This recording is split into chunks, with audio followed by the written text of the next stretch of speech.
ఈరోజు రెసిపీ వచ్చేసి స్వీట్ కార్న్తో అయితే ప్రిపేర్ చేసామండి. సో కొంచెం డిఫరెంట్గా ట్రై చేద్దామని అయితే చేసాము. టేస్ట్ కూడా చాలా బాగుంది. స్వీట్ కార్న్తో ఏ రెసిపీ చేసినా కూడా చాలా అంటే చాలా బాగుంటుంది. స్వీట్ కార్న్ చాలా టేస్ట్ ఉంటాయి కదా. సో ఇక మేమైతే ఇలా అయితే ట్రై చేసాము. ఈ టూత్ పిక్స్ ఏంటి అనుకుంటున్నారా? వీటితోనే అయితే ట్రై చేసామండి, కొంచెం డిఫరెంట్గా ఉంటుంది అనేసి.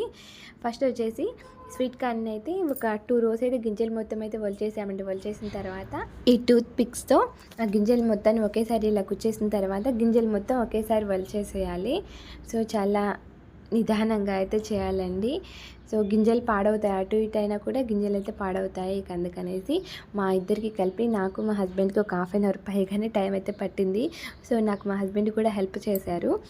ఇక నెక్స్ట్ వచ్చేసి మొత్తం ఇలా గుచ్చేసుకున్న తర్వాత ఇలా చేస్తే ఎందుకు టేస్ట్ అయితే మంచిగా అనిపించిందండి. ఫస్ట్ టైం నేను ట్రై చేయడం, అయినా కూడా టేస్ట్ అయితే చాలా బాగా అయితే వచ్చేసింది. టైం కూడా అంతే పట్టింది మా ఇద్దరికి. సో ఇలా మొత్తం గింజలు మొత్తం ఇలా వలిచేసిన తర్వాత నెక్స్ట్ వచ్చేసి మొత్తం అయితే వలిచేసామండి 2 స్వీట్ కార్న్స్ కూడా. సో ఇలా అయితే నీట్గా అయితే వచ్చేసాయి. స్వీట్ కార్న్ అయితే కొంచెం ముదురుగానే ఉండాలి, లేతగా ఉంటే గింజలు అసలు రావు, గింజలు పాడైపోతూ ఉంటాయి. ఇక ఫస్ట్ వచ్చేసి స్టవ్ మీద నేనైతే వాటర్ అయితే పెట్టేశానండి. అలాగే కొంచెం సాల్ట్ కూడా యాడ్ చేసి వాటర్ హీట్ అయిన తర్వాత ఈ స్వీట్ కార్న్స్ అయితే యాడ్ చేస్తున్నాను. ఒక 3-4 మినిట్స్లో అయితే స్వీట్ కార్న్ అయితే ఉడికిపోతుందండి. మరీ మెత్తగా కూడా కాకూడదు. ఇక ఉడికిపోయిన తర్వాత వేరే బౌల్లోకి అయితే తీసుకుంటున్నాను. ఆల్రెడీ కొంచెం సాల్ట్ కూడా యాడ్ చేసేసాను. ఇలా వేరే బౌల్లోకి అయితే తీసుకుంటున్నాను. నేను ఆల్రెడీ ఒక షార్ట్ కూడా పెట్టానండి స్వీట్ కార్న్ గురించి, కావాలంటే చూడండి.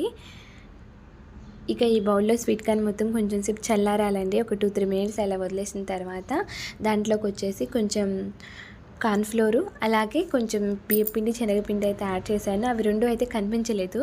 సో నేను కొంచెం బియ్యపిండి శనగపిండి కూడా యాడ్ చేసేసానండి. మొత్తం ఇలా చేతులతో కలపకుండా కిందికి పైకి ఇలా కలిపేస్తూ ఉండాలి. ఇక ఆయిల్ వేడైన తర్వాత ఇక 1 by 1 అయితే యాడ్ చేస్తున్నాను. సో ఒకదానికి తగలకుండా ఇలా యాడ్ చేస్తూ ఉండాలి. స్టవ్ వచ్చేసి లో ఫ్లేమ్లో పెట్టేసి అయితే ఉంచేసానండి. లైట్ బ్రౌన్ కలర్ వచ్చే వరకు అయితే ఉంచేసేయాలి. ఇక వేరే బౌల్లోకి అయితే తీసుకుంటున్నాను. టేస్ట్ అయితే నాకు భలే అనిపించేసిందండి, చాలా బాగా అనిపించేసింది. ఫస్ట్ టైం ట్రై చేయడం, సో మంచిగా అనిపించేసింది. ఇక మొత్తం వేరే బౌల్లోకి తీసుకున్న తర్వాత మళ్ళీ ఇంకొన్ని అయితే యాడ్ చేసేసానండి. అవి కూడా ఫ్రై అయిపోయాయి. కొన్ని గింజలు బయటకు కూడా వచ్చేసాయి టూత్ పిక్స్ నుంచి. టేస్ట్ అయితే చాలా బాగా అనిపించేసిందండి. ఇక వేరే బౌల్లోకి కారం, ఉప్పు, కొంచెం మసాలా అయితే యాడ్ చేస్తున్నాను. అవి మొత్తం గిన్నెలో కలిపేసుకున్న తర్వాత స్వీట్ కార్న్ పైన అయితే చల్లేస్తున్నాను. టేస్ట్ మంచిగా అనిపించేసింది, చూస్తుంటేనే తినాలనిపించేసింది. మొత్తం ఇలా అయితే యాడ్ చేస్తున్నాను. ఉప్పు, కారం, అలాగే కొంచెం మసాలా. నెక్స్ట్ వచ్చేసి లెమన్ కూడా యాడ్ చేస్తున్నాను. లెమన్ వల్ల టేస్ట్ ఇంకా బాగుంది.